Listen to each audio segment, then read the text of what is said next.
Hello everyone, Scott Knife here. Thank you for tuning in and welcome to our show. You're listening to another exclusive fighter interview brought to you by Real Combat Media Radio.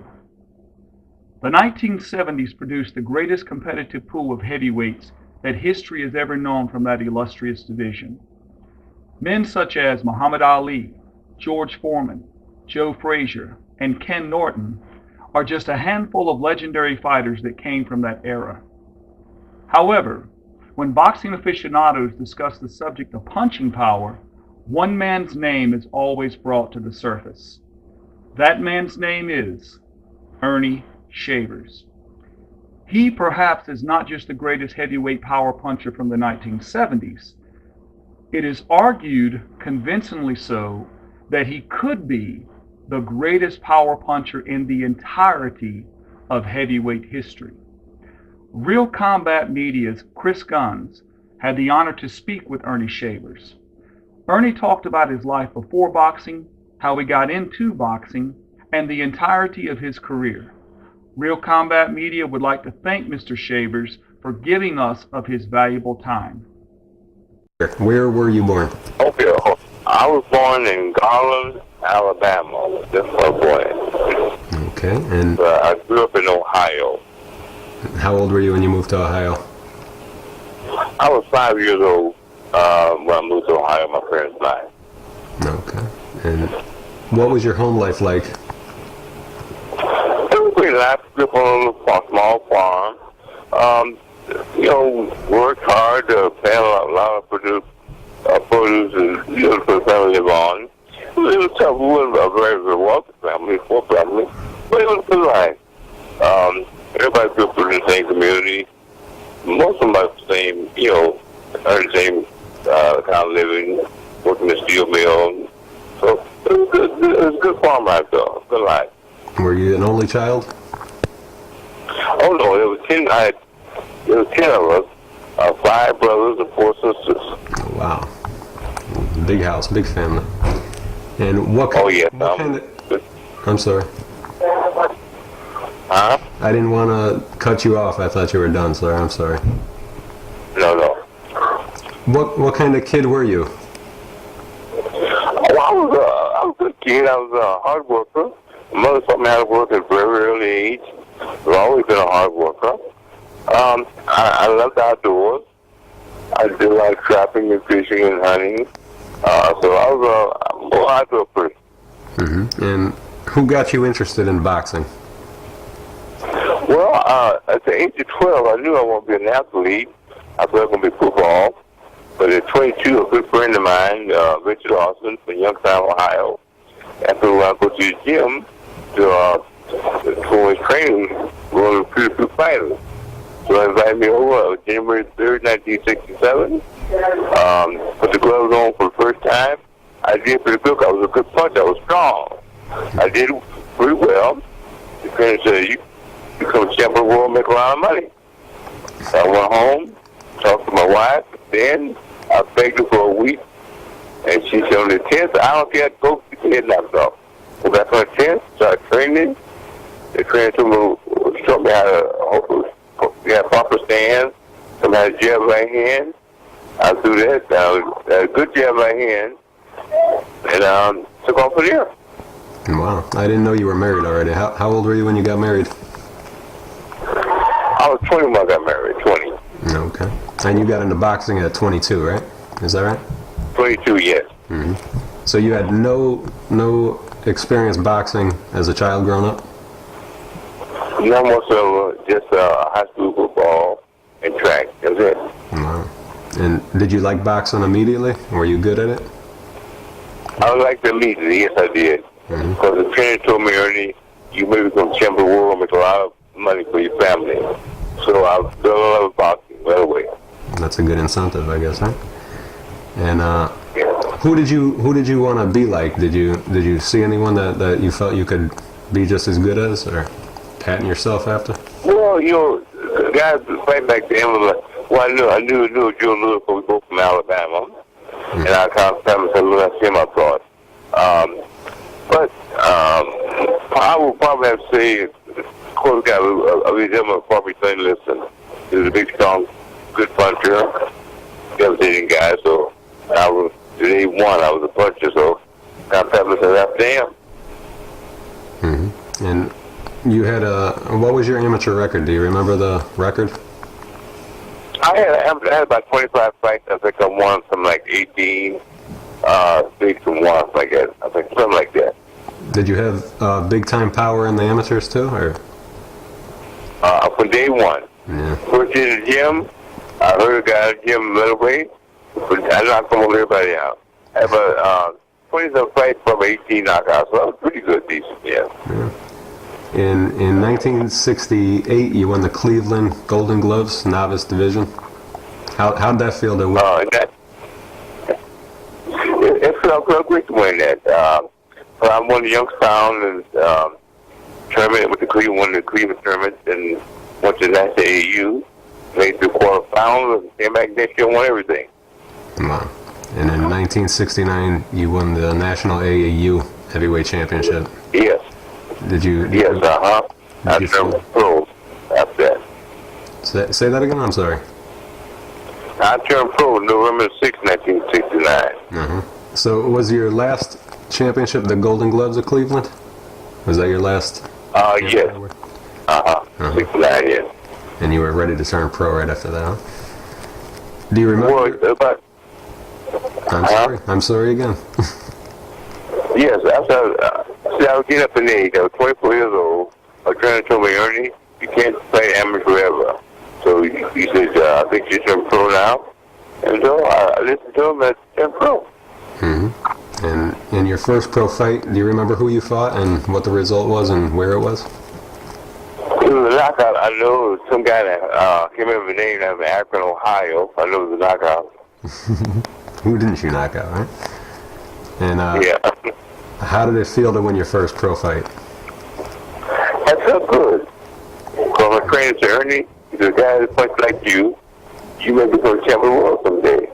Mm-hmm. So I look forward to that, but I know to make a good piece of money, take good care of my family. Mm-hmm. And you were kind of, since you didn't have so much amateur experience and you got in it so late, you were kind of learning on the job. And you ended up losing a few fights early, and some fights you... Yeah. Well, I lost a few along the way, but I got all my experience as a pro. Mm-hmm. I didn't get it as an amateur, I got it as a pro. At my age, I couldn't fight amateur long. I turned pro shortly thereafter. After 2 years, I got my experience as a pro. Mm-hmm. And you lost your third fight. Did you feel discouraged at all, or did you just know you were going to keep going? No, I feel discouraged. I look, I was a little guy. He boxed very well from Seattle, Washington. So I knew that I was going to lose some, win some, but I just worked hard, bucking out, worked hard. All the things like it discouraged me. It made me work harder. That's all. Mm-hmm. And you fought Ron Stander early in your career. He's another pretty good prospect. How was it? Yeah, I fought Ron. But I fought Ron Stander. I live in Omaha, and I think I got stopped, but I should have won the fight because I fought his hometown. I think I was doing quite well, but when you fight in the hometown, you fight by the rules. Mm-hmm. And then you went on a nice win streak, put some wins together, and you ended up winning the USA Nevada state title. How'd that feel to have your first title? How'd you feel after winning your first title? I felt good. I know it was on the right road, the right track, everything, so I felt pretty good. And could you stop looking at the title the whole night, or how'd that feel the first night you had it? Did I do what now? Could you stop looking at your title when the night you won it, or did you just stare at it all night long? Well, I looked at it for quite a while because it was a great conference. I looked at it for quite a while, yes. And let's see, my computer just went down for a sec. Okay, and how did you feel the first time you fought at Madison Square Garden, the Mecca? Did it seem special back then to you? Oh yeah, really, fighting in the garden, just your dream. It's fighting in Madison Square Garden. Coming up with everybody so much and other fighting there. And it was my dream to fight there. And I felt it was a great honor to be in the Garden yet. Mm-hmm. And you returned to the Garden, and you knocked out Jimmy Ellis there. How'd you feel after getting the biggest win of your career at that point? I felt great, but Jimmy was a former champ. It was a great honor to play a guy like Jimmy and knock him out in the first round. It was great. How would you describe that fight? Were you nervous going into it? I guess I was nervous because my first big fight breaking in big time, so I knew I had to win it to prove I could be a pretty good fighter. So Archie Moore trained me for the fight, and when I did take him out of the first round. Archie Moore trained you? Archie Moore trained me, yes. I didn't even know that. But Tell me a little something about Archie. Like, what would he tell you? How was he? Archie worked with me quite a bit. Archie trained me about maybe 4 or 5 fights or so. But Archie gave me a lot of good advice. I take care of myself. I did. I'm in good health today. But Archie, Sugar Ray Robinson, and Rocky Marciano, all those guys gave me advice. I listened to it all and applied it to my life. It worked out perfectly. And what was the advice that Rocky Marciano gave you? Could you share it, or is it? He told me after each fight, soak myself in a tub of Epsom vapor that pull the sores out of here. Take care of myself, eat the right food, get plenty of rest, drink lots of water, no drink, no drugs, no women. So I listened to them. Mm-hmm. And did you actually spar with any of those guys? Did you spar with Archie Moore? No, I never fought Rocky myself. He wanted me to turn pro for him. I was going to turn pro for him. But he died. He got a plane crash. He died. So I said, I wanted to actually hear you. He wanted me to turn pro. I met with him. I was going to turn pro for him. We had a plane crash and he got killed. On my birthday, August 31st, 1969, I think. Sad day, huh? And that was a sad day in the sport. It was a very sad day. He was a great guy. I really enjoyed meeting him. Mm-hmm. Great fighter, undefeated guy too. Great man. How many rounds would that fight have went? Ernie Shavers versus Rocky Marciano. In my prime? Yeah. Because Marciano, I was a great puncher. I mean, I can knock anybody. Anything I hit, I can knock out. That's right. I think if I had more experience, he came to me, I probably would knock him out because he come on, Rocky come to you. He wants 3 or 4 punches. No one take my punches. No. He would let you hit him 3 or 4 times to get a punch off. I think I would have stopped. I don't think a horse could take your punch, Ernie. No. When you fought Jerry Quarry, what was that like? How's fighting Jerry Quarry like? Well, Jerry was good, but I had a lot of problems. John King and my Gennaro, I think, Dean Chance, it was arguing back and forth, trying to get me to take sides. We wanted to be the manager, or be my manager. But my mind wasn't clear. I should have beat Jerry, but I didn't.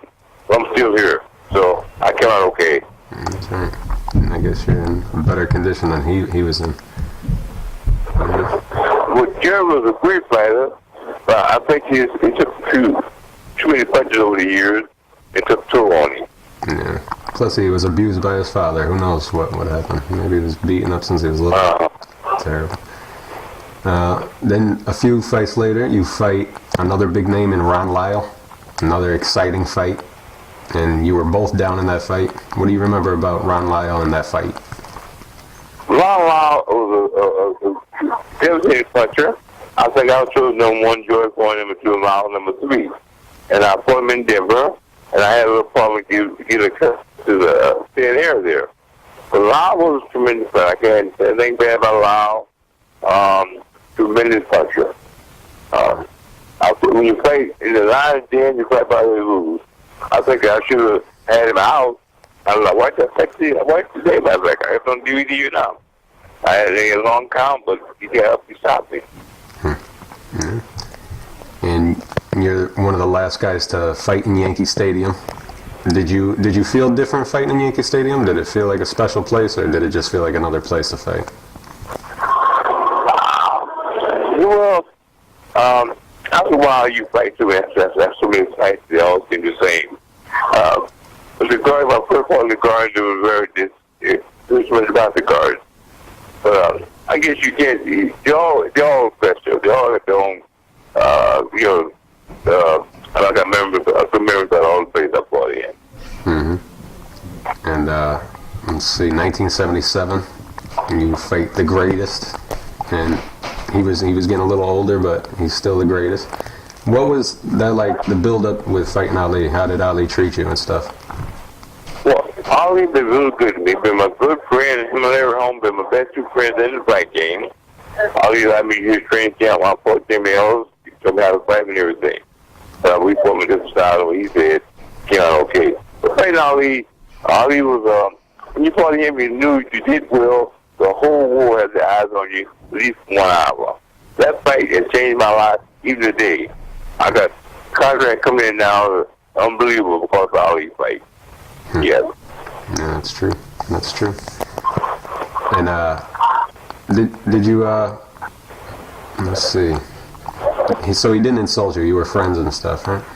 There was no insulting. We were good friends. Before I fought him, we were good friends. Mm-hmm. I had all these really good shots. Each round, I had some telling blows, and it took a toll over a long period of time. After the fight was over, took all about half hour to get out of the ring, so I did okay. Even though I didn't win the fight, I came out well. And how did you feel the first time you hit him with something really nice? Do you remember how that felt? Well, I know. Well, yeah, all he kind of he faked like. I don't know if he was faking. He really hurt. Then I found that he was hurt. He shook his leg and that, but he actually was hurt. Mm-hmm. So at the time, I couldn't tell. You know. Mm-hmm. And did you know Joe Frazier well? I knew Joe quite well. Joe, I became friends over the years. But Joe never fight me. So you got too many fly off me. You punch too hard. But Joe fought the same side of me coming to you. No one comes to a puncher and not get hurt. Mm-hmm. And did you go to Joe's wake? I know I didn't make it. I was hitting off because I didn't make the wake, no. Mm-hmm. And let's see. Then you fight the #1 contender. Now he's your pretty good friend. Was he your friend back then too, Larry Holmes? Pretty good fighter. Well, Larry Holmes was a good friend. I knew Larry my first time in his sparring partner. He was 17 years old. I knew Larry would be champion of the world someday. He had a devastating jab, but Larry was very fast to move. He could fight pretty good. Larry was a rare, probably most underrated fighter of all time. He was a great fighter. When I was talking with Larry, I told Don King, this guy will be champion of the world someday. Yeah. And you saw it in him, I guess, huh? I guess a great fighter recognizes another great fighter. Oh, yeah. Well, I was because there was a great fighter. I was a great puncher, but Larry was a great fighter. And Larry Holmes said that you hit him and it felt like a Mack truck. How's that feel to hear that? Larry's a good guy. He's a real good guy. And he was, like they really underrated as a champ. But Larry and I are good friends. We both from the South. He's from Georgia, I'm from Alabama. We both moved north. I moved to Ohio, and he moved to Pennsylvania. Our parents did. We became very good friends very early. We're still good friends today. Mm-hmm. And how come you hit so hard? What do you attribute that to? Like, well, I grew up on a farm. Throwing bales of hay. I did a lot of chopping trees, but we had a big furnace to firewood. And that increased your back and leg where the power come from. So that's why I punch so hard. And that's what Joe Frazier said too. That's why he hit with that left hand so hard. It's that farm life. Yeah. It's tough living, huh? And Yep. let's see. Ken Norton. What do you have to? What's your memories about fighting Ken Norton? Well, Ken was a good fighter. He fought a friend of mine named Randy Stevens, and Randy we grew up together, a young guy. And Ken knocked him out of the first round. I feel, Randy, do you want me to get even with him? He said, yes. I saw I called Larry. Larry just fought Ken. Larry said, Ernie, the guy's too tough for me. I never want to see him again. I said, Larry, you make Ken fight me before he fight you again, you'll never see him again. So Larry, he called Ken and said, Ken, do you want me to turn the match? He said, yes. He said, you got to beat Shavers. He said, the phone went dead. I knew that Ken did not like punchers. Being a puncher myself, I knew that I was spirit guarded so that way. And it was a short memory anyway, right? One round. Yeah. People didn't spend much time with you in the ring. They just got in, got out. People didn't spend too much time with you in the ring. They just got in and got out. They were just sleeping. Oh, yeah. Well, my friend told me, Earnie, if you might go 1 mile or go 10, it's the same money. I said, why go 10? Yeah. Let's see. Then you fought Holmes again. Did Holmes improve after his first fight with you? Oh, yeah. I fought Holmes for the title. Holmes had improved a lot. I hit Larry a great right hand, but Larry said, Earnie, you had me out. Hit the floor, and the floor woke me up. Larry, I think you got a mad. But he said, Earnie, if you had not had me as a spot partner, I wouldn't have beat you. But I knew all you moved. And but I said, Larry, I need you to time my friend Jimmy else, I need you. But, that's where it goes. Yeah. Well, the cookie crumbles. Let's see. Then you fought Tex Cobb. What do you remember about Tex Cobb and that chin? Did you hit him at all in that fight? Yeah, well, I hit Tex 3 times, but see, I never knew who Tex was. And I figured just another fighter. I found another way he was a tough fighter. I didn't train the way I should have trained. I think I should have trained a little harder than I did because I never heard the guy. Yeah. So I underestimated him until I got to the ring with him. But he's tough opponent. He's like one of those guys that were born with like a extra thick skull, I think. Nothing hurt him. Oh, yeah. He gets sled, he with a sledgehammer. I don't think it hurt. Probably hurt the sledgehammer. Tough man. Very tough man. You said it. That's true. And Joe Bugner. What do you remember about Joe Bugner? The Byron Bleed. Well, Joe, I know very little about Joe. Rick from England. I've seen him fight a time or so.